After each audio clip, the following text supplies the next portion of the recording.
نفلی صدقات کے مصارف میں دین اسلام نے بڑی وسعت اور لچک رکھی ہے۔ یہی وجہ ہے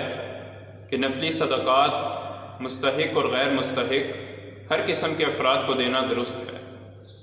حتیٰ کہ اپنے قریبی رشتہ داروں کو بھی نفلی صدقات دیے جا سکتے ہیں۔ اسی نفلی صدقے کا ایک حصہ اپنے گھر والوں پر مال خرچ کرنا ہے۔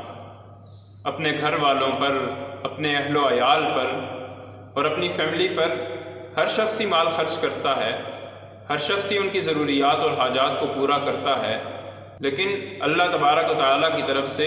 اس پر بھی اجر و ثواب ملتا ہے۔ چنانچہ نبی صلی اللہ علیہ وسلم کا فرمان ہے، اذا انفق الرجل علی اہلہ یحتسبها، جب کوئی آدمی ثواب کی امید رکھتے ہوئے اپنے گھر والوں پر مال خرچ کرتا ہے، فہو لہ صدقۃ،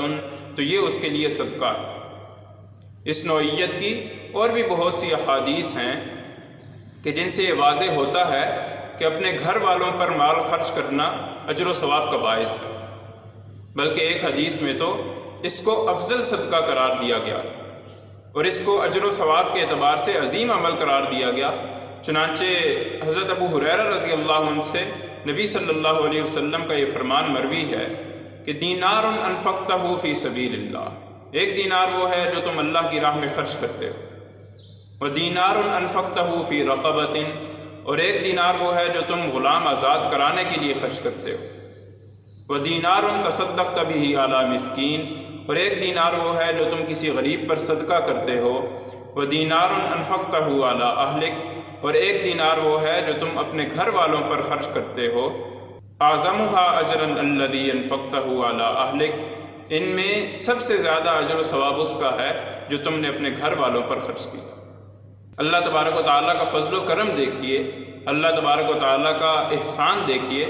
کہ اپنے گھر والوں پر ہم نے مال خرچ کرنا ہی ہے، اپنی فیملی کی ضروریات ہم نے پوری کرنی ہی ہے۔ یہ ہر باشعور انسان کی ذمہ داری ہے، ہر باشعور انسان کی ضرورت ہے، لیکن اللہ تبارک و تعالیٰ کا انعام ہے، اللہ تبارک و تعالیٰ کا احسان ہے کہ اللہ تبارک و تعالیٰ اس پر بھی ایک مسلمان کو اجر و ثواب عنایت فرماتے ہیں۔ بس ضرورت اس بات کی ہے کہ آدمی اس عمل میں بھی اللہ کی رضا کو مد نظر رکھے، جس کے نتیجے میں انسان کے گھر والوں کی دنیاوی ضروریات اور حاجات بھی پوری ہوتی رہیں گی، اور انسان کے نامہ اعمال میں